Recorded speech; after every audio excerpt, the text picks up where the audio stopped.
بسم اللہ الرحمن الرحیم۔ السلام علیکم ورحمۃ اللہ وبرکاتہ۔ آپ دیکھ رہے ہیں دیوان نیوز HD۔ میں ہوں آپ کا میزبان قربان علی۔ ناظرین، میں اس وقت موجود ہوں پاکستان کے مشہور شہر ہڑپہ میں۔ صدیوں پرانا، بلکہ جتنا بھی کہہ لیں وہ کم ہے۔ اس کی تاریخ ہمیں بتائے گی کہ جہاں پر جو مناظر ہیں وہ کیسے طے ہوئے۔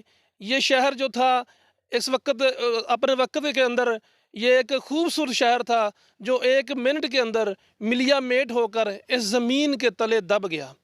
میں آپ کو براہ راست انشاءاللہ پورے ہڑپہ شہر کی سیر کراؤں گا۔ یہ تو ناظرین آپ دیکھ رہے ہیں، یہ مناظر ہیں جو اشیاء اندر پڑی ہیں، یہ یہاں پر سیل بھی ہوتی ہیں اور یہ ثقافت ہے ہماری پنجاب کی۔ جی، ہڑپہ پاکستان کا ایک قدیم شہر ہے جس کے کھنڈر پنجاب میں ساہیوال سے 35 کلومیٹر مغرب کی طرف چچا وطنی شہر سے تقریباً 15 کلومیٹر پہلے کھدائی کے دوران ملے۔ کہتے ہیں حضرت عیسیٰ علیہ السلام کی پیدائش سے تقریباً 1200 سال پہلے لکھی جانے والی ہندوؤں کی کتاب رگ وید سے اس شہر کی تاریخ کا اندازہ لگایا گیا ہے۔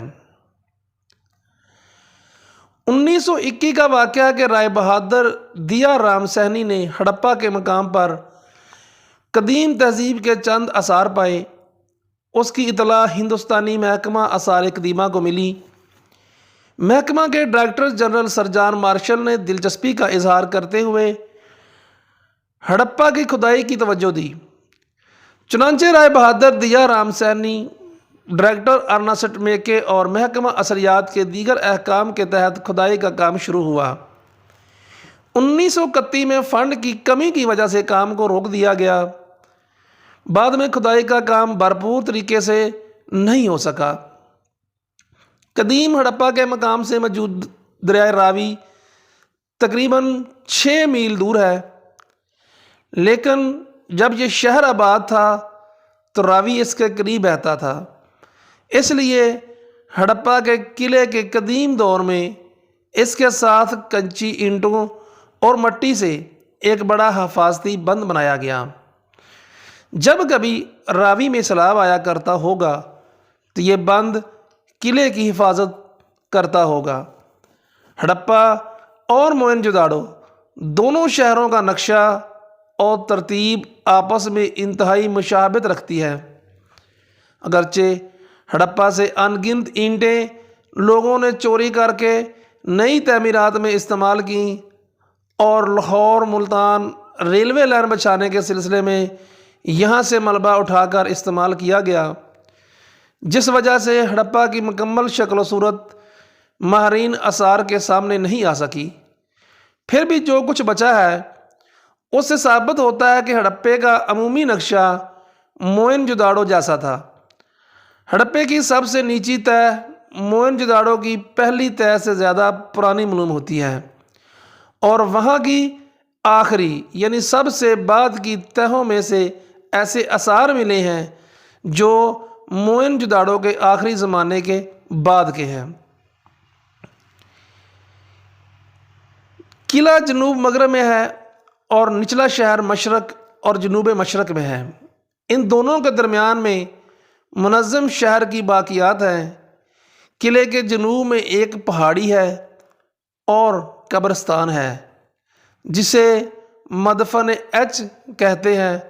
شمالاً جنوباً 460 گز اور اس کے موجودہ چوٹی کی زمین شمال سے جنوب کی طرف ڈھلان رکھتی ہے۔ اس کی سب سے اونچی جگہ ایک جدید قبرستان ہے جس کی وجہ سے کھدائی نہیں کی جا سکی۔ یہ سب اونچی جگہ ارد گرد کی سطح زمین سے 45 فٹ تا 50 فٹ اونچی ہے۔ قلعے کے اندر کی عمارتیں اس وقت زمین سے 20 تا 25 اونچے چبوترے پر بنائی گئی تھی۔ چبوترا مٹی اور کچی اینٹوں سے بنایا گیا تھا اور اس کے ارد گرد نہایت موٹے حفاظتی پشتے تھے۔ اس پشتے میں ایک مختصر سی جگہ کھودی گئی، اس کے نیچے برتنوں کے کچھ ٹکڑے ملے، جس کا مطلب ہے یہاں قریب انسانی آبادی رہی ہوگی۔ کچھ برتن رانہ گدنئی کی سطح سوم کے برتنوں جیسے ہیں۔ یہ پہلی آبادی ہے جو گاؤں کے لوگوں کی ہے۔ ان برتنوں پر سرخ رنگ کیا ہوا تھا، پھر اس پر سیاہ رنگ نقاشی کی گئی۔ اس کے بعد دوسرے دور میں قلعے کی ایک عظیم فیصل بنتی ہے اور اس کے ساتھ ایک حفاظتی پشتہ بنایا جاتا ہے جو اینٹ، روڑوں اور مٹی سے بھرا گیا۔ یہ پشتہ بنیادوں کے قریب 35 فٹ چوڑا ہے اور اوپر چڑھتے ہوئے باریک ہو جاتا ہے۔ اصل فصیل اندر اور باہر سے پختہ اینٹوں سے بنی ہے اور بیچ میں کچی اینٹوں سے بھرائی کی گئی ہے۔ اس دیوار کی کل موٹائی تقریباً 40 فٹ ہے اور اونچائی تقریباً 35 فٹ ہے۔ فصیل کے باہر جو پختہ اینٹوں کی دیوار ہے وہ 4 فٹ موٹی ہے۔ قلعے کی فصیل میں تھوڑے تھوڑے فاصلے پر حفاظتی برج بنے ہوئے ہیں جو فصیل سے اونچے ابھرے ہوئے ہیں۔ قلعے کا اصل پھاٹک شمالی جانب تھا۔ ایک چور دروازہ مغربی جانب تھا جس کے آگے ایک حفاظتی برج تھا۔ اس دروازے سے اندر داخل ہوں تو اندر کئی دروازے ہیں جس کے اندر دمدمے اور چبوترے ہیں اور ان کی بغل میں محافظوں کے کمرے ہیں۔ چور دروازے کی بھول بھلیوں کی جنوبی سرے پر ایک خفیہ راستہ زینے کے ذریعے قلعے کے اندر داخل ہوتا تھا۔ ہڑپہ میں زینے کا استعمال عام تھا۔ قلعے کی تعمیر سے ظاہر ہوتا ہے کہ یہ پہلی بار اتنی عمدگی سے نہیں تعمیر کیا گیا بلکہ اس کی تعمیر کے بھی کم از کم 3 مرحلے ہیں۔ پہلی بار قلعہ پکی اینٹوں کے ٹکڑوں سے بنایا گیا تھا۔ اس پر کسی حملے کے اثرات کا پتہ نہیں چلتا تھا بلکہ صرف موسمی اثرات دیکھنے میں آتے تھے۔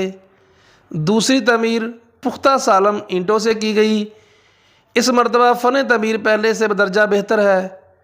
تیسری تعمیر میں فصیل کے ارد گرد بھاری برکم پشتے لگائے گئے ہیں اور قلعہ واقعی زبردست قلعہ بن گیا۔ اس کا مطلب ہے ایک تو یہ ہے کہ حکمرانوں کی خوشحالی میں زبردست اضافہ ہوا اور دوسرا یہ بھی ہے کہ عوام کے بالمقابل اور دیگر حملہ آوروں کے خلاف حفاظت کی ضرورت کا بڑھ جانا ہے۔ قلعے کے شمال کی جانب ایک 20 فٹ اونچی اور 300 گز مربع وسیع ڈھیری کی کھدائی کی گئی۔ اس کے نیچے سے اہم عمارتیں برآمد ہوئیں۔ قلعے کے قریب فوجی بیرکوں کے انداز کی عمارتوں کی 2 قطاریں چلی گئی ہیں۔ ایک قطار میں 7 اور دوسرے میں تقریباً 8 گھر ہیں۔ ہر گھر کے آگے پیچھے دائیں بائیں گلیاں ہیں۔ کہیں بھی 2 گھر کی دیواریں ساتھ نہیں ہیں۔ ہر گھر کا سائز 24 = 52 فٹ ہے۔ ہر گھر ایک کمرے پر مشتمل تھا۔ ہر گلی 3 سے 4 فٹ چوڑی تھی۔ ہر گھر میں داخلے کا رستہ ترچھا اور خفیہ تھا۔ یہ آبادی انتہائی منظم طریقے سے بنی ہے اور تنظیم باقاعدہ شہر ہے جو انتہائی منظم ہے، حد درجہ منفرد اور نمایاں ہے۔ یقیناً یہ حکومت نے سرکاری منصوبہ بندی کے تحت بنانی ہے۔ ان بیرک نما مکانوں کو غلاموں کے گھر سمجھا گیا ہے۔ یہ غلام گھر جب مٹی میں دفن ہو چکے تو ان کے اوپر نئی زمین پر 16 بھٹیاں بنائی گئی تھیں۔ یہ ناشپاتی کی شکل کی تھیں۔ ان کی لمبائی 3 فٹ 4 انچ سے لے کر 6 فٹ 2 انچ تک تھی اور اس میں جلانے کے لیے گائے کا گوبر اور لکڑی کا کوئلہ استعمال کیا جاتا تھا اور دھوکنی سے ہوا دی جاتی تھی۔ ان بھٹیوں کے قریب ایک کھٹالی پڑی ہوئی ملی جس میں کانسی پگھلانے کے آثار ہیں۔ یہاں سے کچھ چکیاں بھی برآمد ہوئیں۔ ان چکیوں سے آگے ایک بڑا اناج گھر بھی ہے جس میں عمارتوں کی 2 قطاریں ہیں۔ یہ چکیاں کا ذکر جو ہے انشاءاللہ میں آگے جا کے آپ کو بتاتا ہوں۔ ہڑپہ کی ایک نمایاں عمارت پہلے زمین کے اوپر 4 فٹ اونچا مٹی کا چبوترا بنایا گیا۔ اس کے اوپر یہ سارے گودام ہیں، ہر گودام کا سائز 50 سے 20 فٹ ہے، اور ایسے ہی 6 گوداموں پر مشتمل 2 قطاریں متوازی بنائی گئیں۔ ان قطاروں کا درمیانی فاصلہ 23 فٹ ہے۔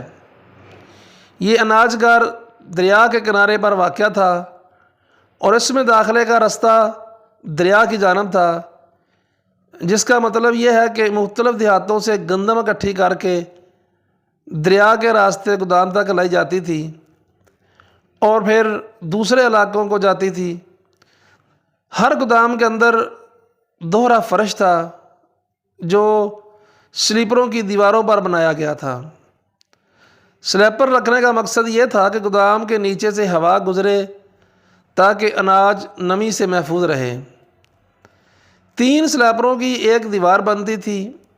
ان گوداموں میں داخلے کا اندرونی راستہ اندرونی راہداری میں سے جاتا تھا۔ اتنا ہی رقبہ موہنجودڑو کے اناج گھر کا تھا۔ قلعے کے پاس ہی غلاموں کے کوارٹر اور پاس ہی چکیاں اس بات کا ثبوت ہے کہ یہاں غلامی کا نظام تھا۔ یہاں کے غلام جبری زندگی پر راضی برضا تھے۔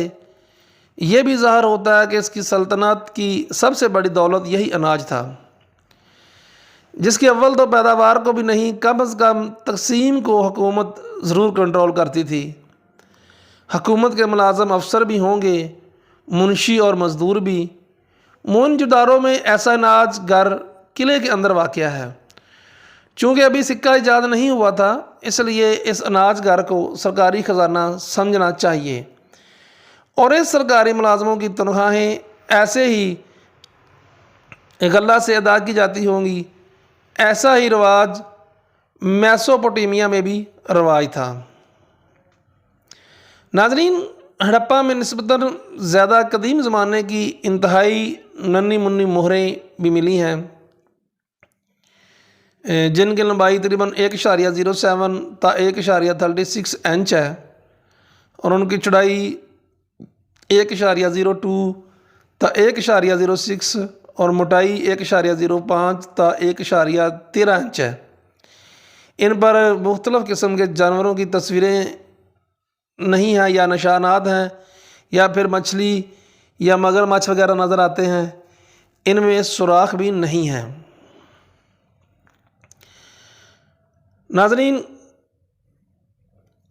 سندھ تہذیب کا شہری منصوبہ بندی اور بلدیاتی نظام بھی تقریباً ہڑپا شہر سے ملتا جلتا ہے۔ ابھی میں نے آپ کو بتایا تھا چکیاں کے حوالے سے۔ غلام گھر سے آگے شمال کی طرف گول چبوتروں کی 5 قطاریں چلی گئی ہیں۔ یہ پختہ اینٹوں سے بنے 11.25 سے لے کر 11 فٹ قطر کے گول چبوترے ہیں، جن کے مرکز میں خالی جگہ ہے۔ اس خالی جگہ میں لکڑی کی بڑی بڑی اوکلیاں دبائی ہوئی تھیں، جن میں لکڑی کے بڑے بڑے مسلوں سے کوڑ کوڑ کر آٹا پیستے تھے۔ تو یہ چکیاں تھیں۔ شروع میں تقریباً 17 سے 18 چکیاں دریافت ہوئیں۔ 1946 میں کھدائی میں مزید ایک اور چکی نکالی گئی۔ مزید کھدائی سے مزید چکیاں نکلنے کی امید کی جا سکتی ہے۔ ان میں ایک میں سے بھوسے کے ٹکڑے ملے اور ایک میں جلی ہوئی گندم، جھڑے ہوئے جوں، جن سے ظاہر ہوتا ہے کہ اوکھلی اور موسلی سے جو جھڑنے اور گندم پیسنے کا کام لیا جاتا تھا۔ یہ چکیاں کارخانہ معلوم ہوتی ہیں اور ایک بڑی سرکاری فلور مل، جس میں غلام مشقت پر مامور تھے۔ بعض چکیوں کی اینٹیں گھسی ہوئی صاف ظاہر دکھائی دیتی ہیں، جو ثابت کرتی ہیں کہ یہاں پر برہنہ پا غلام کھڑے ہو کر غلہ کوٹتے تھے۔ جی، یہ آگے دیکھیں، یہ میرا کیمرہ مین آپ کو دکھا رہا ہے۔